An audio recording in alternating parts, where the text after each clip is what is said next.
And welcome back to my channel. അപ്പോൾ നമ്മുടെ ഇന്നത്തെ വീഡിയോ എന്ന് പറയുന്നത് ഒരു കുട്ടി ഷോപ്പിംഗ് വ്ളോഗാണ് കേട്ടോ. അപ്പോൾ ഷോപ്പ് ചെയ്യാൻ പോകുന്നത് എനിക്ക് വേണ്ടിയിട്ടല്ല, ഫുൾ ഷോപ്പിംഗ് എന്ന് കാശിക്ക് വേണ്ടിയിട്ടാണ് കേട്ടോ. സോ നമുക്കൊരു കല്യാണം ഉണ്ട്, അപ്പോൾ അതിന് വേണ്ടിയിട്ട് കാശിക്ക് ഡ്രസ്സ് എടുക്കണം, അതുപോലെ ഷൂ എടുക്കണം, പിന്നെ അവൻ്റെ ഹെയർ ഒന്ന് കട്ട് ചെയ്യണം. ഇത്രയും കാര്യങ്ങളാണ് ഇന്ന് ചെയ്യാനുള്ളത്. സോ അപ്പോൾ നമ്മൾ ഷൂ എടുക്കാൻ വേണ്ടിയിട്ട് മലപ്പുറത്തുള്ള ഷൂ ക്ലബ്ബിലാണ് കേട്ടോ പോകുന്നത്. ഇത് എല്ലാവരുടെയും കൂടിയിട്ടുള്ള ഷോപ്പാണ്, കുട്ടികളുടെ മാത്രമല്ല കേട്ടോ. കുട്ടികളുടെ ഷോപ്പിൽ ഞാൻ ഒരു തവണ നോക്കിയിട്ടുണ്ടായിരുന്നു, അപ്പോൾ എനിക്ക് കിട്ടിയില്ല. അപ്പോൾ ഞാൻ ഇങ്ങനെ ഒരു ഷോപ്പിൽ വന്നാൽ ഓക്കെ കിട്ടുമായിരിക്കും എന്ന് വിചാരിച്ചു. അപ്പോൾ അങ്ങനെ നമ്മൾ ഷൂ എടുക്കാൻ വേണ്ടിയിട്ട് വന്നതാണ് കേട്ടോ. അപ്പോൾ അവന് ഒന്ന് രണ്ടെണ്ണം നമ്മൾ എടുത്തു നോക്കി. അപ്പോൾ അതിൻ്റെ ഒരു കാലിലുള്ളത് അവൻ്റെ കയ്യിൽ ഇപ്പോൾ ഏകദേശം ഉള്ള ആ ഒരു സെയിം മോഡലാണ്. അപ്പോൾ കണ്ടപ്പോൾ എനിക്ക് ഓക്കെ ആയി തോന്നി. അപ്പോൾ ജസ്റ്റ് ഒന്ന് ഇട്ട് കൊടുത്തതാണ് കേട്ടോ. പക്ഷേ എന്നാലും എനിക്ക് അത്ര ഇങ്ങോട്ട് സാറ്റിസ്ഫൈഡ് ആയില്ല. അപ്പോൾ ഞാൻ വിചാരിച്ചു വേറൊരു ഷോപ്പിലും കൂടെ കയറിയിട്ട് നമുക്ക് കിട്ടിയില്ലെങ്കിൽ നമുക്ക് ഇങ്ങോട്ട് വരാമെന്ന് വിചാരിച്ചിട്ട് ഞങ്ങൾ അവിടെ നിന്ന് ഇറങ്ങി. അപ്പോൾ ആ സമയം കൊണ്ട് അമ്മയ്ക്ക് ഒരു ചെരുപ്പ് നോക്കിയിട്ടോ. അപ്പോൾ അമ്മയ്ക്ക് ഒരു ചെരുപ്പ് എടുത്തു. അതിൽ കാണുന്ന ഒരു ഡാർക്ക് കളർ ഉണ്ടല്ലോ, ആ ഒരു ചെരുപ്പാണ് നമ്മൾ അമ്മയ്ക്ക് എടുത്തത്. അപ്പോൾ കാശിക്ക് നമ്മൾ അവിടെ നിന്ന് എടുത്തില്ല കേട്ടോ. പിന്നെ നമ്മൾ പോയത് കാശിക്ക് ഡ്രസ്സ് എടുക്കാൻ വേണ്ടിയിട്ടാണ് കേട്ടോ. അപ്പോൾ ഈ ഒരു ഡ്രസ്സാണ് നമ്മൾ എടുത്തിട്ടുണ്ടായിരുന്നത്. മലപ്പുറത്ത് തന്നെയുള്ള കെയർ എന്ന് പറഞ്ഞിട്ടുള്ള ബേബി ഷോപ്പിലാണ് കേട്ടോ പോയിട്ടുണ്ടായിരുന്നത്. കുട്ടികളുടെ ആക്സസറീസും ഡ്രസ്സസും മാത്രം കിട്ടുന്നൊരു കടയാണ്. സോ അവനവിടെ ഷൂ അവൻ്റെ സൈസിനുള്ളത് കിട്ടിയില്ല കേട്ടോ. സോ നമ്മൾ ഇത് എടുത്തിട്ട് അവിടെ നിന്ന് ഇറങ്ങി. പിന്നെ നമ്മൾ ഷൂ നോക്കാൻ വേണ്ടിയിട്ട് കിഡോണക്സ് എന്ന് പറഞ്ഞിട്ടുള്ള ഷോപ്പിലോട്ടാണ് പോയത്. അവനിപ്പോൾ യൂസ് ചെയ്യുന്ന ഷൂ നമ്മൾ ഇവിടെ നിന്നാണ് കേട്ടോ എടുത്തിട്ടുണ്ടായിരുന്നത്. സോ അവിടെ നിന്നൊന്നും കിട്ടാഞ്ഞ് വന്നപ്പോൾ ഓക്കെ നമുക്ക് ഇവിടെയും കൂടി ഒന്ന് കയറാം എന്ന് വിചാരിച്ച് നമ്മളിവിടെ കയറി. നമ്മൾ കയറി ചെന്ന സമയത്ത് തന്നെ ഒരു ഷൂ എൻ്റെ കണ്ണിൽ പെട്ടു. അത് തന്നെയാണ് നമ്മൾ എടുത്തത് കേട്ടോ. ഈ കാണുന്നൊരു ബ്ലൂ കളർ ഷൂ ആണ്. നമുക്ക് കണ്ടപ്പോൾ തന്നെ ഇഷ്ടമായി കേട്ടോ. പിന്നെ അതിൻ്റെ നമ്മൾ കാല് വെക്കുന്ന ഉൾഭാഗമൊക്കെ ഭയങ്കര സോഫ്റ്റ് ആയിട്ടുള്ള മെറ്റീരിയലാണ്. അതുകൊണ്ട് അവർക്ക് ഇട്ട് കഴിഞ്ഞാൽ ഭയങ്കര കംഫർട്ടബിൾ ആവും. അപ്പോൾ നമ്മളൊന്നും നോക്കിയില്ല, ഇത് തന്നെ എടുത്തു കേട്ടോ. സാധാരണ നമ്മൾ കിഡോണക്സിൽ വന്നു കഴിഞ്ഞാൽ ഒരു ഏരിയ മൊത്തമായിട്ട് കവർ ചെയ്യും കേട്ടോ. ഫുള്ള് നമ്മൾ ഒരു സാധനം എടുക്കാനാണ് വന്നിട്ടെങ്കിൽ വേറെ എന്തെങ്കിലുമൊക്കെ എടുത്തിട്ട് അവിടെ നിന്ന് പോവുള്ളായിരുന്നു. പക്ഷെ നമ്മൾ ഇറങ്ങിയത് വളരെ ലേറ്റ് ആയതുകൊണ്ട് തന്നെ നമുക്ക് പെട്ടെന്ന് പോകണമായിരുന്നു. നന്നായിട്ട് ഇരുട്ടിയിട്ടുണ്ടായിരുന്നു കേട്ടോ. അപ്പോൾ നമ്മൾ വേറെ ഒന്നും നോക്കാൻ നിന്നില്ല, നമ്മൾ പെട്ടെന്ന് തന്നെ അവിടെ നിന്ന് ഇറങ്ങി കേട്ടോ. ഉച്ചയൊന്നും അല്ലെങ്കിൽ പോലും ഭയങ്കര ചൂടും ക്ഷീണമൊക്കെ ആയിരുന്നു കേട്ടോ നമ്മൾ ഇറങ്ങിയ സമയത്ത്. അതുകൊണ്ട് തന്നെ ഒരു ജ്യൂസൊക്കെ കഴിച്ച് ഭക്ഷണമൊക്കെ കഴിച്ചിട്ട് പോകാമെന്ന് വിചാരിച്ചു.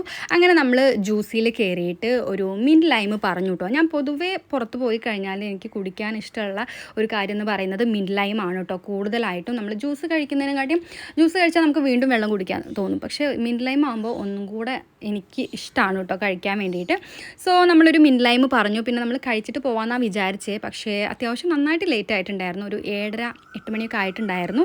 സോ നമ്മൾ വിചാരിച്ചു നമുക്ക് പാർസൽ ചെയ്ത് പോകാമെന്നുള്ളത്. അപ്പോൾ കാശിയും ഭയങ്കര വെള്ളം കുടിയായിരുന്നു കേട്ടോ. കാരണം അത്രയും ക്ഷീണമാണ്. നമുക്ക് പുറത്തിറങ്ങി കഴിഞ്ഞാൽ നല്ല ചൂടാണ്. അവനുള്ള വെള്ളം നമ്മൾ കൊടുത്തിട്ടുണ്ടായിരുന്നു. പക്ഷേ എന്നാലും അവന് ആ ജ്യൂസും ഒക്കെ കഴിച്ചു. അങ്ങനെ നമ്മൾ അവിടെ നിന്ന് പാർസലും വാങ്ങിയിട്ട് റിട്ടേൺ വീട്ടിലോട്ട് പോന്നു കേട്ടോ. അപ്പോൾ ഏകദേശം ഒരു 7:30 ആയിട്ടുണ്ടായിരുന്നു. അങ്ങനെ ഇന്നലത്തെ ഷോപ്പിംഗ് ഒക്കെ കഴിഞ്ഞിട്ട് നമ്മൾ ലേറ്റ് ആയിട്ടാണല്ലോ എത്തിയത്. അപ്പോൾ പിന്നെ അവൻ്റെ മുടിയൊന്നും നമുക്ക് വെട്ടാൻ വേണ്ടിയിട്ട് പറ്റിയില്ല. സോ നമ്മൾ പിറ്റേ ദിവസം നമ്മുടെ നാട്ടിൽ തന്നെ ഉള്ളൊരു ഷോപ്പിലോട്ട് ഇറങ്ങി കേട്ടോ. അപ്പോൾ അമ്മയ്ക്ക് ഒരു മാക്സിയൊക്കെ നോക്കണം എന്നുണ്ടായിരുന്നു. അപ്പോൾ നമ്മൾ നാട്ടിൽ തന്നെ ഉള്ളൊരു ഷോപ്പാണിത്. അത്യാവശ്യം നല്ല കളക്ഷൻസ് ഉണ്ട് കേട്ടോ. മാക്സിക്കാണെങ്കിലും കുറച്ച് ചുരിദാറിൻ്റെ കളക്ഷൻസും ഡിസ്പ്ലേസൊക്കെ അവിടെ കാണാറുണ്ട്. അപ്പോൾ അത് അമ്മ തന്നെയാണ് എടുത്ത് നോക്കുന്നത്. അവിടെ വേറെ 2 ആളുകളാണ് ഉണ്ടായിരുന്നത് കേട്ടോ. അപ്പോൾ നമ്മളോട് തന്നെ എടുത്ത് നോക്കാനൊക്കെ പറഞ്ഞു. അപ്പോൾ നമുക്ക് വേണ്ടത് ഇങ്ങനെ എടുത്ത് നോക്കി അമ്മ 1-2 വാങ്ങി കേട്ടോ. അപ്പോൾ അങ്ങനെ നമ്മൾ കുറച്ച് നേരം അവിടെ നിന്നു. പിന്നെ ചുരിദാറിൻ്റെ സെറ്റുകളൊക്കെ ഉണ്ടാവാറുണ്ട് കേട്ടോ. ഡിസ്പ്ലേസ് നല്ല സെറ്റുകൾ കാണാറുണ്ട്. അപ്പോൾ അങ്ങനെ 1-2 അമ്മ നോക്കി ഇഷ്ടപ്പെട്ടോ എന്നിങ്ങനെ ചോദിക്കുമായിരുന്നു. പക്ഷേ അത് ഇഷ്ടമായില്ല. പിന്നെ നമ്മളൊരു 2 വാങ്ങിയിട്ട് അവിടുന്ന് തിരിച്ചു പോകുന്നു കേട്ടോ. പിന്നെ അതല്ലാതെ ലെഗിൻസ്, അതുപോലെ തന്നെ ചെറിയ സ്കാർഫുകൾ, ഷോള്, അങ്ങനത്തെ കുറേ ഐറ്റംസൊക്കെ ഉണ്ടായിരുന്നു. അതെല്ലാം കഴിഞ്ഞ് നമ്മൾ ഹെയർ കട്ട് ചെയ്യാൻ വേണ്ടിയിട്ട് പോവുകയാണ്. സോ നമ്മുടെ നാട്ടിൽ നിന്ന് തന്നെയാണ് നമ്മൾ ചെയ്യുന്നത്. അവൻ്റെ ബർത്ത്ഡേ കഴിഞ്ഞ സമയത്ത് മലപ്പുറത്തുള്ള ഒരു സലൂണിൽ പോയിട്ട് നമ്മൾ ചെയ്തിട്ടുണ്ടായിരുന്നു. എനിക്ക് തോന്നുന്നു ഒരു 500 റുപ്പീസാണ് നമ്മൾ പേ ചെയ്തിട്ടുണ്ടായിരുന്നത്. പക്ഷേ ആ ഒരു എമൗണ്ട് കൊടുക്കുന്നതിൽ ഒരു നീറ്റ്നെസ്സും അല്ലെങ്കിൽ ഒരു ഭംഗിയും ആ ഒരു ഹെയർ സ്റ്റൈലിൽ എനിക്ക് തോന്നിയിട്ടുണ്ടായിരുന്നില്ല കേട്ടോ.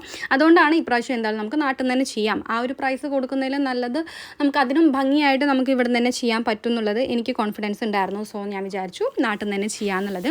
അപ്പോൾ നമ്മൾ കാണിച്ചു കൊടുത്ത ആ ഒരു ഫോട്ടോ പോലെ തന്നെയാണ് അവർ ഹെയർ സ്റ്റൈൽ ചെയ്തിട്ടുണ്ടായിരുന്നത് കേട്ടോ. അവൻ്റെ ഹെയർ അധികം പോവാതെ, ആ ഒരു ക്യൂട്ട്നെസ് പോവാതെ, എന്നാൽ ഇപ്പം നല്ല ചൂടാണല്ലോ, അപ്പോൾ അതിനെ ഒന്ന് ഹെൽപ്പ് ചെയ്യുന്ന രീതിയിൽ ഹെയർ കട്ട് ചെയ്യാമെന്നാണ് നമ്മൾ വിചാരിച്ചത്. അപ്പോൾ അതുപോലെ തന്നെ അവർ ചെയ്ത് തന്നിട്ടുണ്ടായിരുന്നു കേട്ടോ. സോ അപ്പോൾ ഇത്രയേ ഉള്ളൂ നമ്മുടെ ഇന്നത്തെ വീഡിയോ എന്ന് പറയുന്നത് ഒരു കുട്ടി ഷോപ്പിംഗ് വ്ളോഗാണ്. സോ ഈ ഒരു വീഡിയോ നിങ്ങൾക്ക് ഇഷ്ടപ്പെട്ടിട്ടുണ്ടാവുമെന്ന് വിചാരിക്കുന്നു. ഇഷ്ടപ്പെടുവാണെങ്കിൽ ഒന്ന് ലൈക്ക് ചെയ്യുക ആൻഡ് നമ്മുടെ ചാനൽ ഇതുവരെ സബ്സ്ക്രൈബ് ചെയ്തില്ലെങ്കിൽ ഒന്ന് സബ്സ്ക്രൈബ് ചെയ്യുക. വീഡിയോസ് കണ്ട് ഇഷ്ടപ്പെടുവാണെങ്കിൽ ഒന്ന് ലൈക്കും കൂടെ ചെയ്യുക. സോ നമുക്ക് മറ്റൊരു വീഡിയോയിലൂടെ കാണാം. അതുവരേക്കും ബായ്.